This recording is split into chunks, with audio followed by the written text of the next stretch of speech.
have a festival, as you know, about Ignite, which is all about innovation and sparking innovation. And Reliance as a group has been very innovative over the years, ever since Dubai started it. Can you talk a bit about how Reliance's growth has been benefited by innovation, and what are some of the innovative things that the group has done?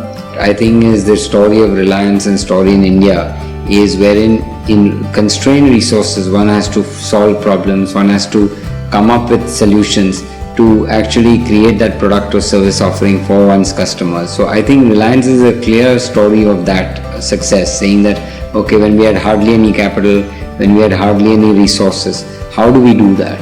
So things like, for example, when we put up the refinery, we didn't have that kind of, if you made it over 6 years, you would have paid huge interest costs.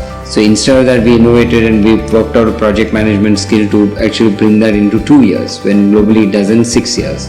Or when you look at the telecom aspect, you took the cost target, saying that okay, the postcard from Chorwa to Bombay, and took that as the cost target, and then said okay, fine, we build a scale, we build a certain technology which actually suits that. So I think one is the objective, one is the cost constraint, and the resource constraint. That's really ensured that we're forced to innovate, otherwise you don't really meet your objective. So it's that kind of culture which has really spawned in Reliance, but I think it's very typical of India.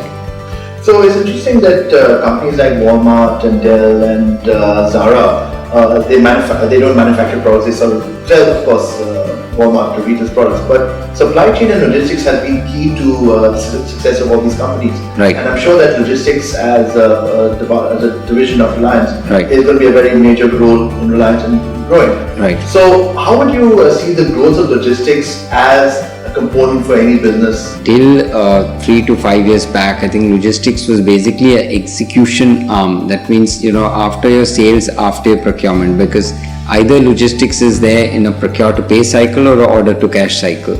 Instead, what is happening is recently and across the world, and especially in Reliance, when the competition is high, when technology is forcing you to innovate in such a way where you have to meet demands in a shorter product life cycle, what is being realized is that, and also in the globalization in terms of the product part, your global environment, imports can come in, exports can go out. You are being forced wherein saying that okay, fine, look at all the logistics opportunities and constraints up front. So logistics and supply chain now is becoming an integral part of business strategy. I think the Dell actually showed that way in terms of wherein they said through a proper supply chain strategy they could create a competitive advantage. So someone who's an MBA or management student and is looking to build a career in the logistics industry and Yes. India globally, what are some of the things he should look for? What are the sort of skills he should develop, or what are some of the things he can look for in growing his career? I think, one thing we have to keep in mind that logistics is a lot of operations and also commercial decision making. That means eventually, so from that point of view, I think students really need to understand that they need to really get hands-on.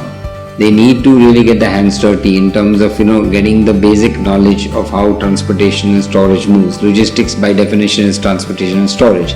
That's it.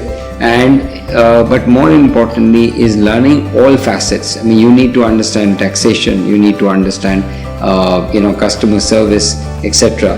And therefore, I think one of the aspects is you deal with people all the time, whether it's vendors, whether it's your internal customers. So communication, clarity of thinking, speed of thinking, good skills on analytics, to be able to analyze on the spot. But it's very important when you get on the ground, you need to focus on the operations and then look at the commercials.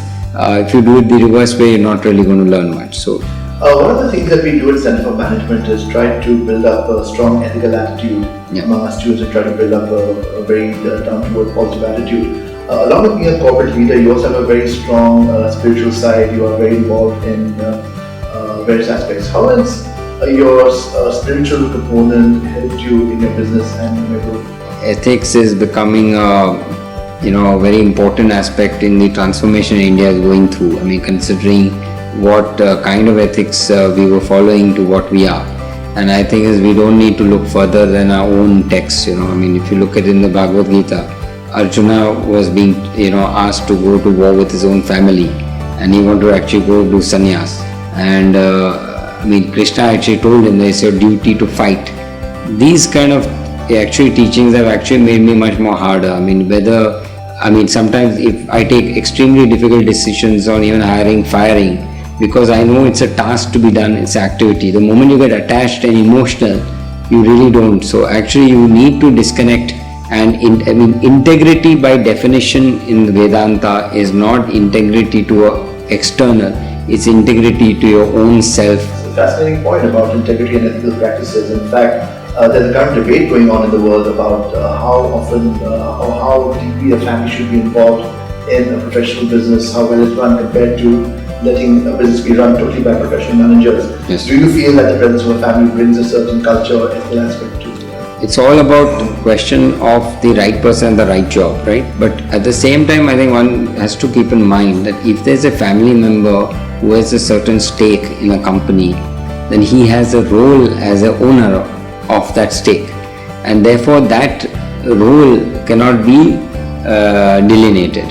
The question is whether the person also is equally qualified to run the company as a CEO or not, is something. If you actually have a proper board, a set of advisors, if you put as that board, then the board should really take the decision whether you should do. So the point is whether in your mind and in practical sense you can divide your two roles, one as the owner of a certain stake and one as a professional.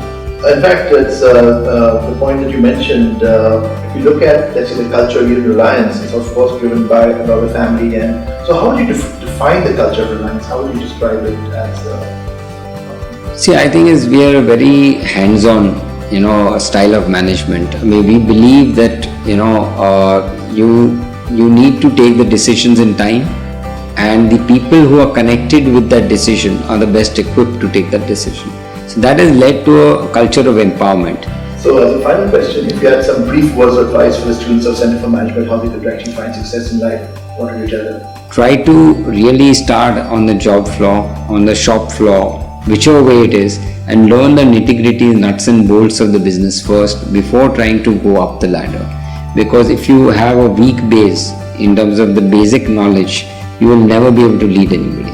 My first job was as a peon, as a runner boy for 1 month. So that's really the kind of training we've all been brought up with, and that's why we learn to respect every person, but we also learn that every person counts in the entire business tree.